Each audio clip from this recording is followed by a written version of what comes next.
season is finished. Cam Ward made his second start. And it seems like the fan base here is a little divided. So, as always, there were some risers and there were some fallers after the game. So, my brother and I are here to break it all down.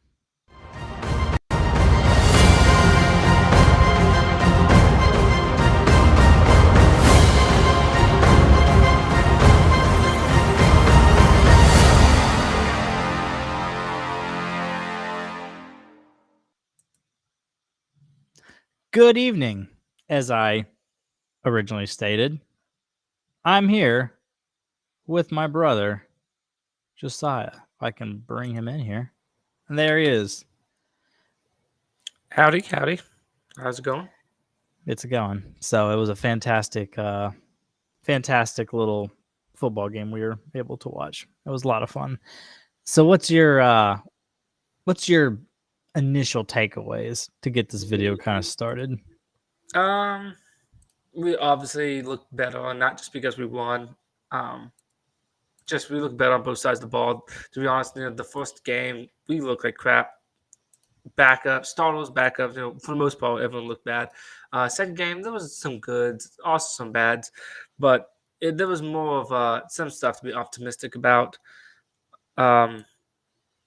There was a couple of players that I was keeping an eye on because I didn't exactly like the performance in game one, but I thought they actually popped in game two, so that was good. And I'm sure we'll discuss that more in this video.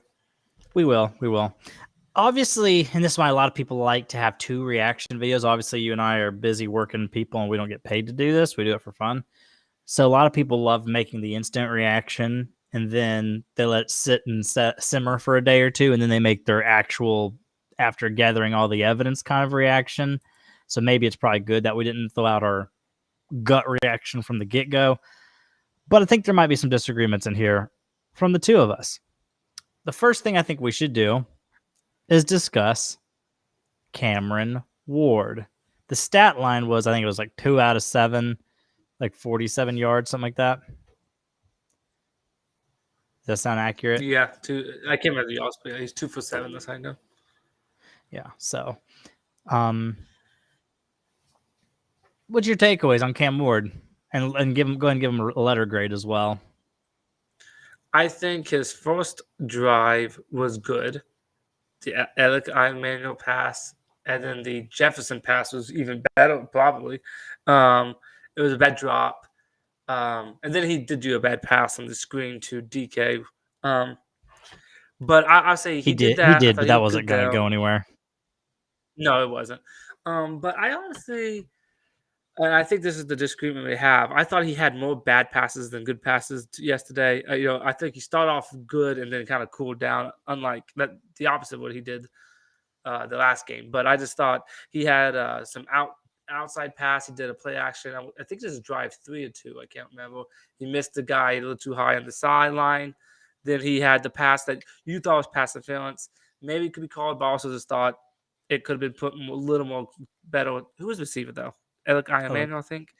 Yeah, I think that pass could have been better. I was not going to say it's a horrible pass, but I think it could have been better. What else? I feel like there's one more pass that. Oh, yeah, it was one to DK on third down. He kind of spiked it to the ground that I didn't think was a great pass. So I thought overall it wasn't a great day, but his first drive, you saw some good passes, though. But I'm not going to be over hard on him because like the pass that he threw to the ground to DK, maybe DK could have caught it. The bad pass to Eric Iomano, I think maybe he could have caught that, and maybe it was pass interference. So I'm gonna give him a flat out C. I could do worse. I could give him worse, but I'm gonna be nice to him and give him a C. He started off hot, like I said, and just each drive he went down. So I'm gonna give him a C. And here's another thing that I think works against him, and I'll talk a little more. He was well protected. I love the offensive line has looked great so far in 2 games. That is my big thumbs up so far in these 2 games. Offensive line has given Cam Ward plenty of time, so he cannot blame pressure at all in anything he does. But anyway, go ahead. Yeah, I was gonna give him just a straight B to B minus.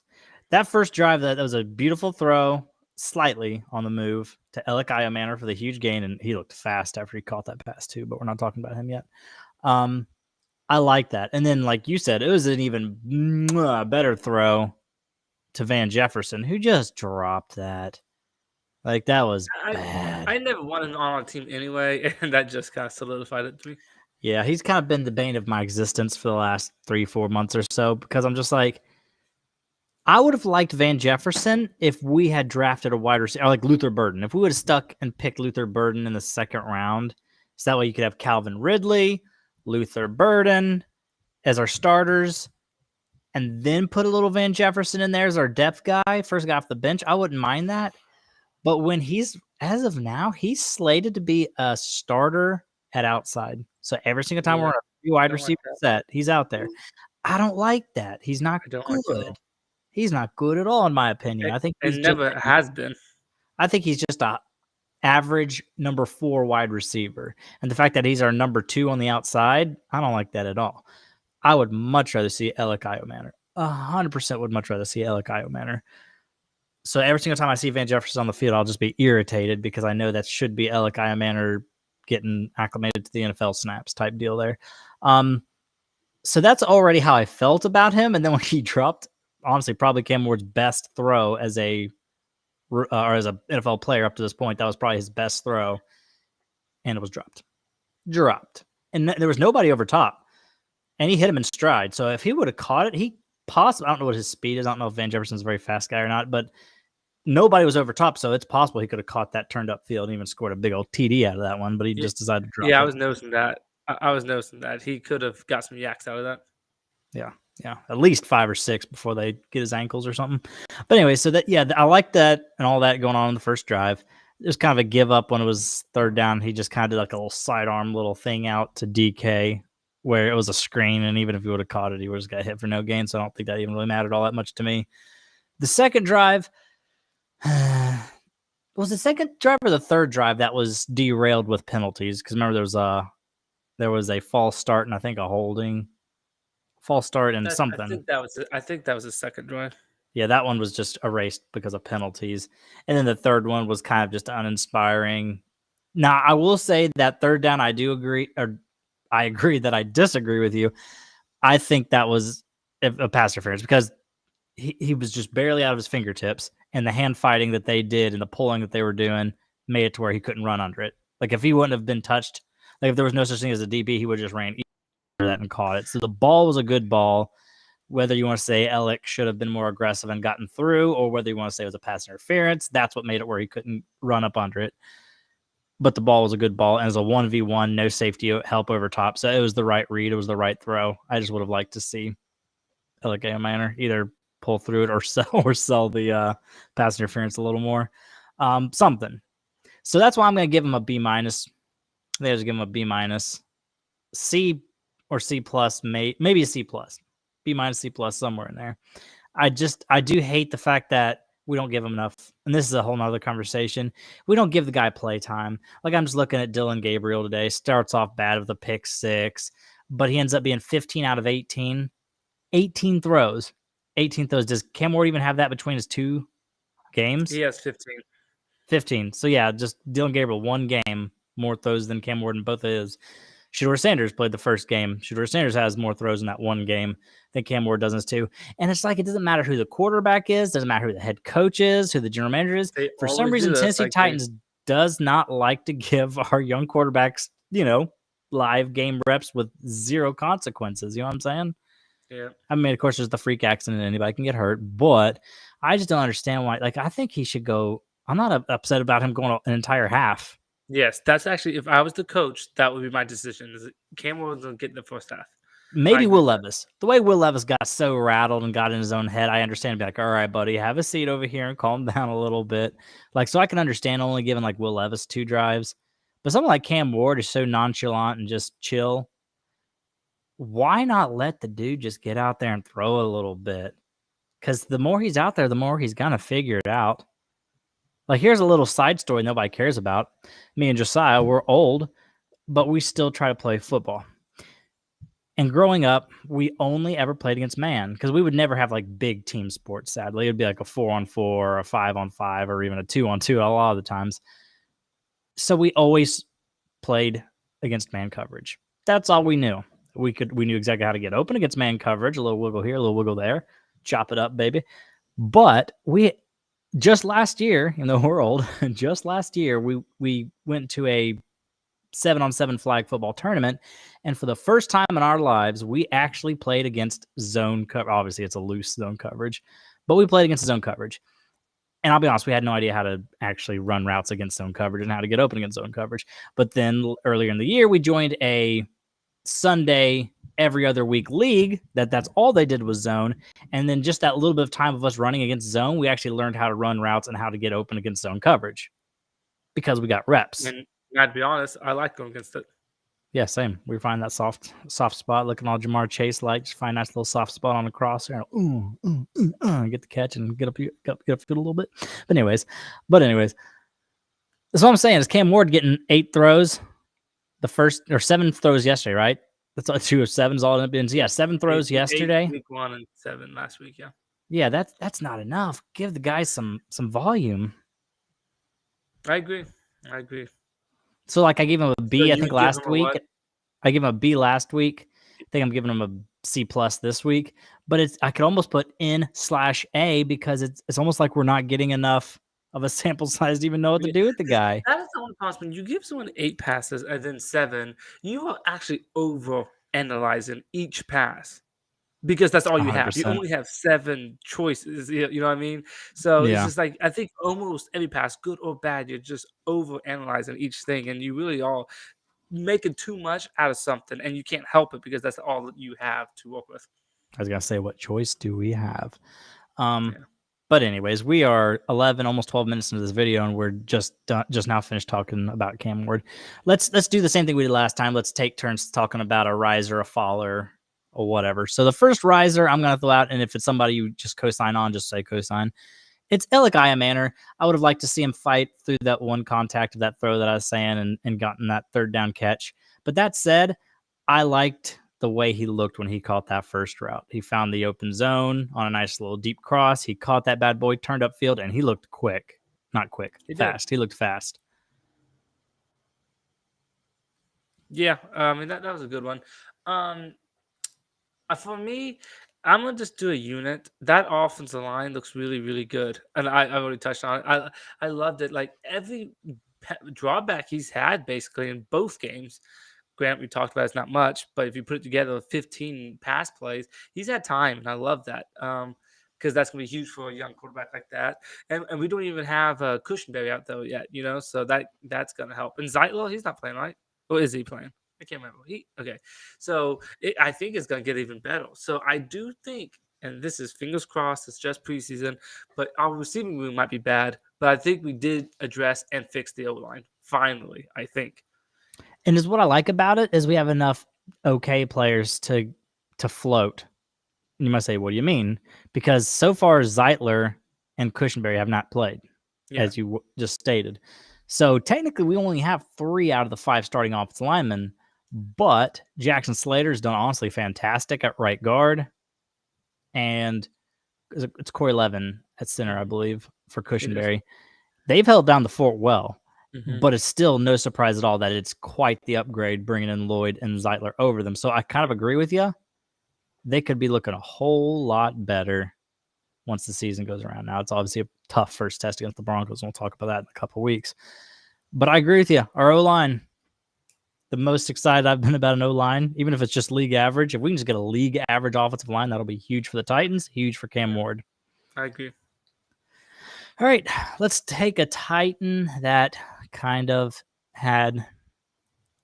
How about Van Jefferson? He can go ahead and be mine. I'll be brief with it because I already torched him earlier, but I wasn't happy with the signing. Still not happy with the signing. Every single snap he takes should be somebody else's, preferably Ilikiah Manor. And apparently, Easton Freeze has been saying that he just goes practice without a catch in 7-on-7 or 11-on-11s. Like he's just basically a ghost out there. And then he gets his chance to shine today or yesterday, and then puts the ball on the ground. He kind of had a drop-ish in last week, if you remember correctly. I think he did. First pass. Yeah, like if he would have stretched his arm, stretched his arms out there, he could have caught that third down pass. The ball came in late. But when he's trying to catch it here, the guy over top him is just able to hit him and just disrupt the whole thing. Yeah. But yes, I agree with you. So who's somebody that you're going to give a stock down to? Jefferson's probably my number one, to be honest, in the whole team is Jefferson. He's bad. I don't like him. He's gonna take away time of our receivers that we want to see what they got. So, yeah, Jefferson. I did, like you said, I co-signed. I didn't want him to begin with, and he's done nothing to change my opinion yet. No, sir. All right, I'll let you throw out a stock up. Stock up for me would be Cedric Gray. And it's funny, because I heard people talking about they think that he did good last week, and I have to disagree with that. I actually did not think he did well, and I told him like I want to see him pop off my screen. Well, he did nothing but popped off my screen. That like I think wouldn't you agree? In the few games he played in the regular season and all of his preseason put together, that was his best game. I think. I don't know if you agree with that or Did not. you see what he did to the running back on the play? He got the killed him. sack. He He killed him. demolished him and then got the And sack. he looked good, and I'm like, if he continues to play like that, we actually have what I thought would be a weak position is looking pretty good in linebackers. Because I agree. I like Barton, and Williams Jr. was a little quiet yesterday, but I still think he's not bad. So I He's think so big. he's He's big. so big out there and tall. But I think we have a good problem. But like I don't know which ones to start though. Of those three, but yeah, Cedric Gray, I think it may have been the best player in my eyes in yesterday's game, which is what he needed because he's just been so non-existent. Yeah, non-existent basically.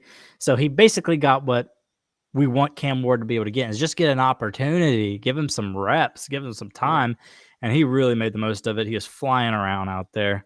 Definitely one of the biggest tighten ups. And it was Austin Stanley who said one of the stock up players for him in week 1 was Cedric Gray, which as soon as he said that, I remember you saying he was stocked down, which is funny because I didn't pay attention to him one way or another. So I didn't know if he was good or bad or indifferent. And I hear you say, oh, yeah, he wasn't very good. And I watched Agency Sports and Mouse and was like, stock up on Cedric Gray. I'm like, well, what did he actually do? I go by what my eyes saw, and not one time did I say good play by Cedric Gray, but I know for sure there was like a 3, maybe 4. But I want to say I know 3 specific times. Like, oh, that was bad, Cedric. Oh, that was bad. So I go by what I know, and I just remember 3 plays that I'm like, oh, bad, and I don't remember one time saying, oh, good.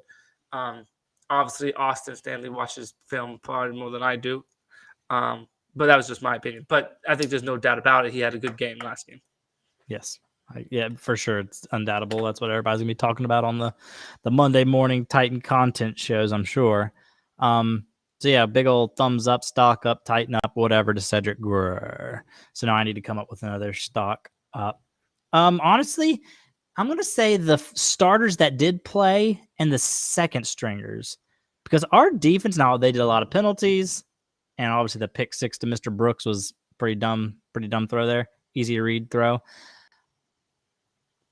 So they helped us out some, but we pretty much just didn't let them do anything.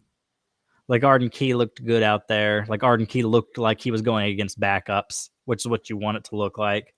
Femi Oladejo had a nice tackle for loss. He did it with somebody else. I don't remember who the other guy back there with him was. But yeah, I'm going to give a big old stock up. Just the whole starters that did play on defense and then the second stringers. Now, once the third stringers got out there, the people who are just fighting to make a roster, that's when they just torched us. But so it was nice to see because our defense all the way around was awful in week 1. All right, so I guess now it's time for you to do another stock. Stock what up. Did we just let's just do one more of each. Okay, stock up Gunningham. He looked really good. Good hands. He made a couple of good catches. Like everyone knows the touchdown, but he had one with someone on top his back pocket. He made a good catch. He had a nice, good catch and the scamper across the first down. He looked good. He definitely looks good. First of all, that touchdown was pretty good because you could argue almost he was on top of him before the ball got there. And it was a big point where the arm was just going across his face. Exactly. He still somehow just reached up and catching it. Good catch. Good touchdown. And I will say, I don't know what to do with him when it comes to starting because Chig always leaves you wanting more, but he's not a bad tight end. Like honestly, if he gets 500-ish yards, that's not bad. So you don't want to just bench him for no reason. But you do all curious, like what could Gunningham do if he was our starting tight end? Yeah. But if nothing else, it doesn't hurt to have a 1-2 punch. Yeah. I mean, I agree with that. Yeah, one of my bold predictions, I might go live without you someday, or we might combine it into one video because we obviously after preseason's over, we need to do an official season prediction video. But Sorry. is it your bedtime? Mm-hmm. Okay, perfect. Anyways, so we need to do an official season prediction video, but then I also want to do a bold prediction video. And I'm like, do we combine that into one? But I feel like if we go game by game saying win or lose, that's going to be a 45-minute video. So I don't know what to do about that yet. Still thinking it over. But one of my bold predictions might be that Chig Okonkwo goes for like 750 yards and 4 touchdowns on a contract year, plays himself out of Tennessee, and then he walks at the end of the year because we can't afford to keep him or we're just not willing to keep him. But I agree with you. If it wasn't for that, Gunnar Helm, I'm excited. Like there's only been positives coming out of camp, and not just that, but every opportunity. Like, has there been an incompletion his direction yet? I don't think so. I think he's brought in everything. I think every single target, and even now, obviously you can't help if it's a bad throw, but I think every single throw that has gone his direction, he has snagged it. One of them for an amazing, should have never been thrown to him, touchdown. Because he was double covered. There was no reason why Noodle Arm Brandon Allen should have tried something like that. Because you know what? I actually really like Brandon Allen's game last game, other than that dump pick. The pick was bad. The pick was so bad. But I thought he had a really good game. To be honest, I even liked the touchdown. He had to put it in one spot, which he did. And I actually thought Brandon Allen did Now, see, that's one of those situations that gunslingers do. And just ask Ryan Fitzpatrick. He made a career of it. Gunslingers just throw passes like that. And you are an amazing or a horrible quarterback, just depending on who the receiver is. Because if that would have been Josh Wiley would have just gotten lost in the sky, and it probably would have been picked. At the very least, it would have just been broken up. But Gunnar Helm made Brandon Allen look good. Because, yeah, as soon as I saw him, I'm like, ooh, Brandon Allen's nice with it. But yeah, he did have a fun game. Because the thing I was having issues with was that first game is how boring, uninspired, and honestly just sucky. They were in that first game. But I thought Trevor Simeon wasn't terrible for just coming in. He wasn't. Even though I was only halfway. I was watching it while taking a shower at the same time, so I was kind of like I wasn't really paying as close attention to that point. But yeah, he was definitely better than Bim Toil, as Cam Ward calls him. You just literally get off the couch and you're better ready than Tim Boyle. Tim Boyle. Anyway, yeah, stock down now. Did you do stock up? Yeah, well, I just agreed with you with Gunnar Helm. I just agreed with you. Stock down. I don't even know if this person for me was bad as much as I thought before yesterday's game. James Williams had the other starting linebacker spot wrapped up. Yeah, like he may have lost a step in that. He may have lost it after that one because he was out there as well. They were both playing, but Cedric Gray just looked far and away better in that game. It's kind of crazy because you said the complete opposite last week. Which, again, I'm happy with it because I agree with what you said. We thought this was a position that was really going to hurt us. Have like Cody Barton, who's like average, and then nobody good around him. Now it's looking like we got 3 starting caliber linebackers. I'll take it. It's just pass rush and cornerbacks that scares me in this defense. So who's your last stock down? Stock down. And this may not be completely fair because he hasn't been thrown too much, but I have not seen anything that makes me like, oh, this guy's gonna be something decent on our team. But I haven't seen nothing out of DK at all. I like. He's been kind of like, yeah. I agree with you, and it's not even like he's just had a drop or no playing time like Restrepo. It's almost more like he's getting a lot of playing time. Like I think he played the entire first half, even into the second half, I think maybe. So he's getting plenty of playing time. He's just either not getting targeted, or when he does, it's just like, oh, that'd be a tough catch. I would have liked to see you get it, but I guess it's fine that you didn't. But it's like he's not coming up with any of those plays. Like if he would have been Gunnar Helm, if he was the target instead of Gunnar Helm and everything was just the same, the throw was just the same, where he was just the same, he wouldn't have caught it. You know what I'm saying? That's what it Yeah. feels like for him at the moment. Yep. I agree. And That's all. technically, he was drafted before Elkai Manor and Gunnar Helm. Yeah. So I would like to see a little more out of him. Yeah. Yeah, More, and if you're not going to do nothing with your time, can you put my boy Restrepo in with his first 2 catches? One with a little nice little catch and dodge. Yeah, it was nice. He looked a little low, didn't he? He looks so small out there. It's funny you said that. He looks short, but he looks But thicker thick. than I thought. He looks thick. The old thick white boy out there. Is he white? I think he's white. I think he's just tan because he's played in Florida. But yeah, just a wide boy out there. Angry Oompa Loompa running around out there. I hate to say it, but I think he's cooked. I think he's toast. And sadly, too, James Prochet. Yeah, Prochet looks good. Here's the biggest problem is here's his problem. All he can do is play edge. Edge. Yeah, plays edge rusher. Slot. All he can play is slot. And we have Tyler Lockett, who's the starter on the slot.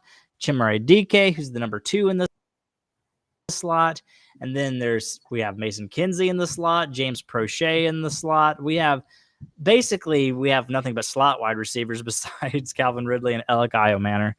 And I guess Van Jefferson, but screw him. So that's what the biggest problem is we just don't have a... It's a shame. I would like to see him play with Cam Ward, though. You know, I have a feeling those two would have great connections, so I wish I could see that. Yeah. I agree. He would have caught that pass that Van Jefferson dropped in the first game on his first pass attempt. That's one thing I liked about him. He has strong hands, and that's strong hands and aggressive at the point of catch, point of attack, point of something, some sort of a point. All right, so it's weird. I feel like maybe it's because it's just the first game of the season. I was happy and filled with hope after the first game, even though we got beat 7-34 or whatever it was, and then we won 23-20. But I was just like, I just need to see more help around Cam Ward in the skill position situation there. You know what I'm saying? Receivers is going to be an issue. I've seen that already. I think our O-line, like I said, is going to be good. But our receivers look average at best. And we have an entire off. Might be awesome. Like Calvin Ridley might have good chemistry with Cam Ward. But if he is the only weapon, a defense can't stop him. Just double him, and if you even have to, triple him, and then someone else has to step up. And at the moment, I don't know who that is right now. Van Jefferson, probably. But I don't even remember what I was going to say now. Oh, yeah.